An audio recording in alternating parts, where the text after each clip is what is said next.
Welcome back. It's time for All Things Entertainment with Simone VonRivenBurgh. Joining us now on desk is Simone. Simone, what's going on in Hollywood? Hey Metro, I'm Simone VonRivenBurgh, bringing you all the hottest Hollywood gossip. Michael Jackson's only daughter, 13-year-old Paris, has become the first female in her school to join the flag football team. According to the commissioner of the Lingerie Football League, Mitchell Mortaza, Paris has already been asked to become the spokesperson for the LFL's youth program. Looks like we can expect big things from Paris in the future. Being a spokesperson must run in the family. And now on to Hollywood's favorite train wreck, Lindsay Lohan. The starlet seems to have landed herself in more hot water. The actress was handcuffed in court and taken into custody. Her probation was revoked by the judge after determining that she failed to perform her community service. And as we all remember, Lindsay was out on probation for stealing. And this week she was released on a $100,000 bond, and further court dates have been set for November 2nd of this year to determine if any jail time will be assigned. Perhaps she should work on stealing the judge's heart, as that seems to be her only chance at avoiding the slammer. Ashley Greene is the latest star to be signed for a one-year contract with DKNY Jeans. She will appear in a global ad campaign for the spring 2012 collection. And talk about a great bargain in a tough economy, Hugh Hefner's ex-fiancée Crystal Harris sold her $90,000 engagement ring at a 50% discount. Get this, the final bid was $47,500 and was sold to an anonymous bidder on an auction website. Meanwhile, Hef has moved on with Blonde of the Week, Shira Beckard, a 27-year-old Canadian model. And in some unexpected sad news, it was announced earlier this week that reality star and host of E! News, Giuliana Rancic, revealed on the Today Show that she has been diagnosed with the early stages of breast cancer. Giuliana stated that it was discovered while in the midst of her IVF treatments. Rancic begins treatments this week by having surgery, followed by 6 more weeks of radiation, and the Met reports thoughts and prayers go out to Giuliana during this difficult time. It really is sad to see her go through this. That takes a lot of courage to go on the Today Show Yeah. and then, you know, reveal that you have breast cancer. Absolutely. Yeah. Absolutely. I just hope that she gets better. She's a great host for entertainment. She is great. Exactly. Absolutely. And Annalisa, you had a few run-in with some soap stars. I did, and it was such a great experience. It was in Aspen, so let's take a look. At the top of Ajax Mountain in Aspen, this group of familiar-faced soap stars found themselves in the great outdoors. We're filming a remote here in Aspen for the show. Some characters are united. This is quite a love triangle. What do the soap stars think of Colorado? Crazy, beautiful. I know immediately when the snow comes, I'm going to be here snowboarding. With daytime and fast decline, how does the bold and the beautiful set themselves apart? I think that they really know what they're doing. They know how to cast the right people. They know how to write a good storyline. We asked Jacqueline what it was like to play a villain on the show. She's very challenging character. She's very complex. She has a lot of issues. And I like playing characters like that. It's a lot of fun. But what advice do these two stars have to give to those chasing their dreams? You know, go for gold. Don't write anyone off, because anyone you meet can help you. To see this story unfold, make sure to check out The Bold and the Beautiful weekdays on CBS. For the Met Report, I'm Annalisa Blanco. It looks like you had a lot of fun in Aspen. I did. It was a great experience, once in a lifetime. That's awesome. And now it's beginning to look like zombies. The 6th annual Zombie Crawl takes place this October 22nd in downtown Denver. The events start at 11 a.m. at Tilted Kilt and Skyline Park. Participants can buy a $5 Killer Deals wristband that offers discounts towards restaurants and bars near the park, including the Mellow Mushroom and Anthony's Pizza. You can join the party by registering at that's EYE, heartbrains.com. It's absolutely free and counts towards a world record of biggest zombie crawl. Remember to wear your dead best outfit. I can't believe there's going to be zombies running around Denver this weekend. Like, I wonder what the costumes are going to look like, because it kind of scares me. But it's a great deal and looks like a lot of fun. Yeah, I know I'm definitely not going to be there. Maybe Annalisa and I will dress up. Yeah, that sounds great. Well, after the break, the volleyball team faced off against Adams State College. Jack Bingham fills us in. And later, musical guest Brenna Pritchard joins us in the studio. Don't go anywhere. all night long and do it all again so I can find my way back home. The sun seems to shine a little less since you've been gone. You were the one I wanted. Don't stray, don't ever go away. I'll just smile and everyone will wanna go with it. Oh.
The Rocky Mountain Athletic Conference is one of the most historic college organizations in the United States. Founded in 1909, the RMAC has a membership of 14 colleges and universities, making it one of the largest conferences in the country. The RMAC is also one of the most successful. During the past decade, more than 30 RMAC teams have won national championships. The Rocky Mountain Athletic Conference, continuing the tradition of excellence. Welcome back. Jack Bingham now joins us on desk to update us on Metro Sports. How did our Roadrunners bounce back, Jack Attack? Well, the women's volleyball team certainly was on the attack this weekend. We sent a camera and a man to operate that camera to the Metro State volleyball matchup against CSU Pueblo. Foolproof plan. However, we have no footage, and they call it technology.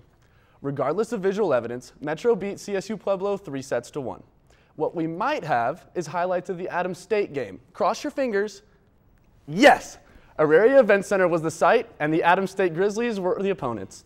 On the 15th, and without the Metro errors, the Grizzlies might not have offered opposition at all.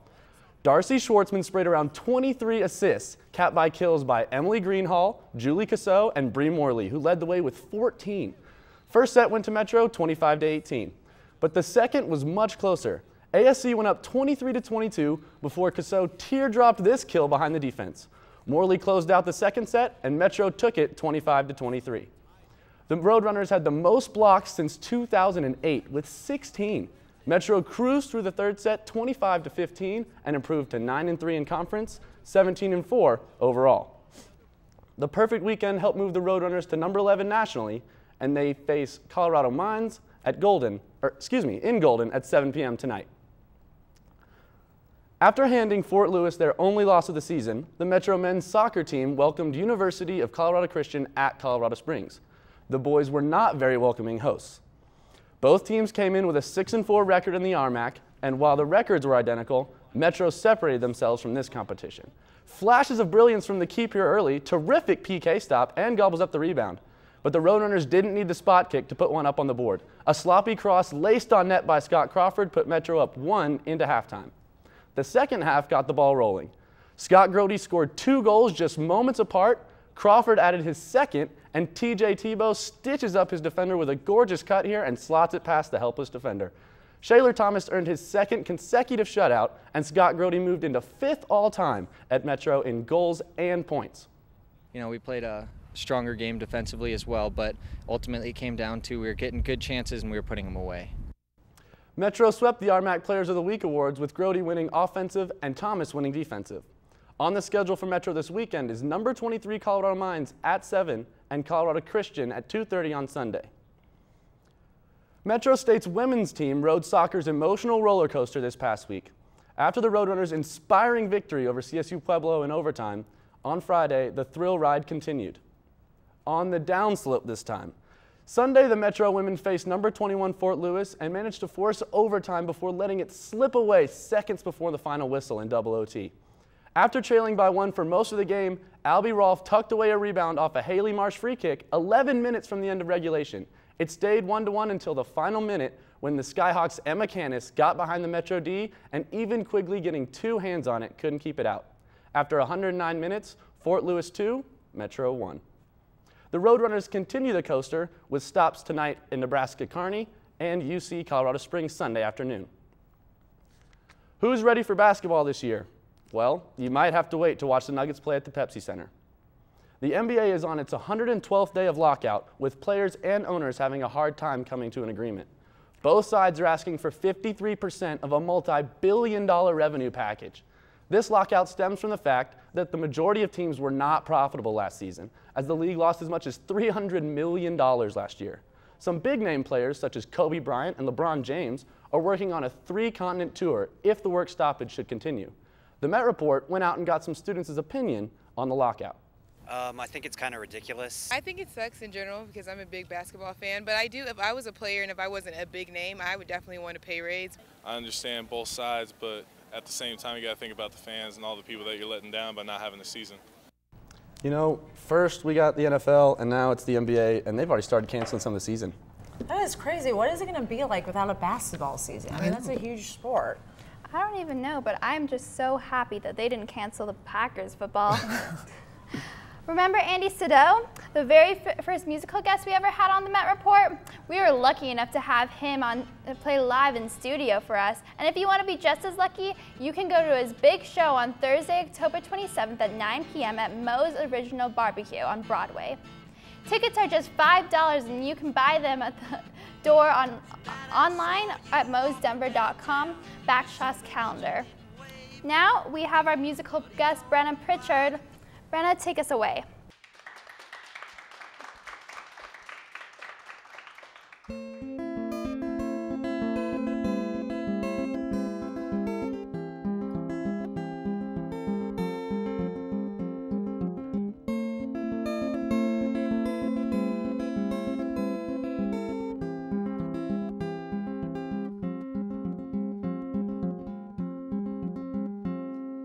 We stumbled through the park, and I could feel your heart beating out a rhythm in time with mine. We kissed in the snow. Oh, where did the moment go? 'Cause for a couple hours there you were mine. But I am not the one, I am not the one who will make your eyes smile so bright.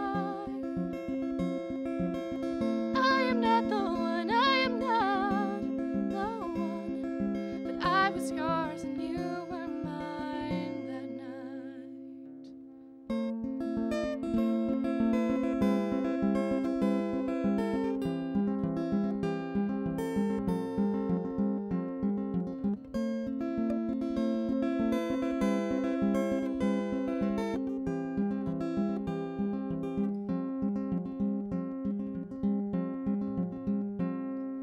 The magic of the moment proved too much for me, and I let some other power take over. I still feel the burn of those memories as you ran your fingers through my hair and all over. But I am not the one, I am not the one who will make your eyes smile so bright. I am not the one, I am not the one, but I was yours and you were mine that night.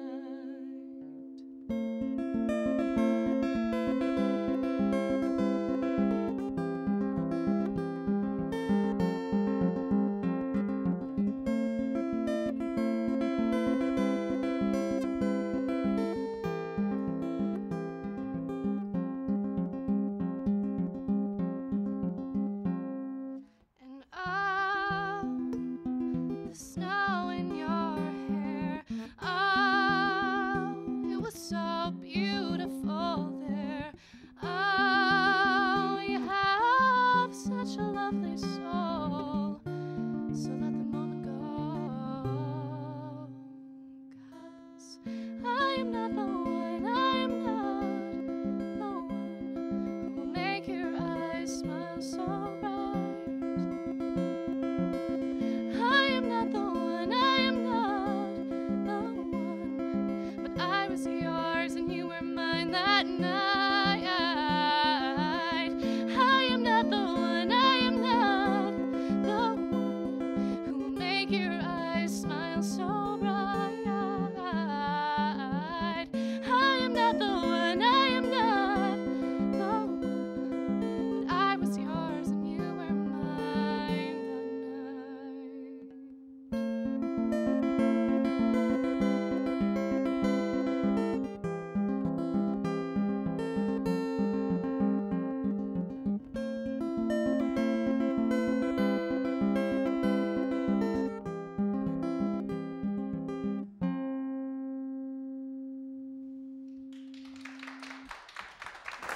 Thank you so much. That was a beautiful song. What's the name of that song? That song is called I Was Yours. Oh, wow. And if we want to check out your music, where can we go?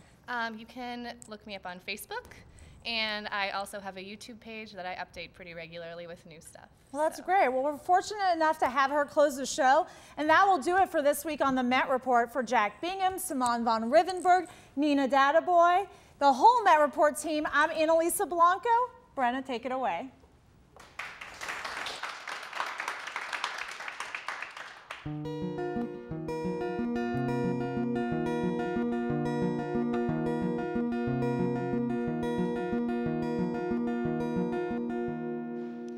I liked your eyes the minute they looked into mine, and I liked your feet 'cause they took you across the floor, and I liked the glances you gave like you were scared of me, but I most liked the way that you said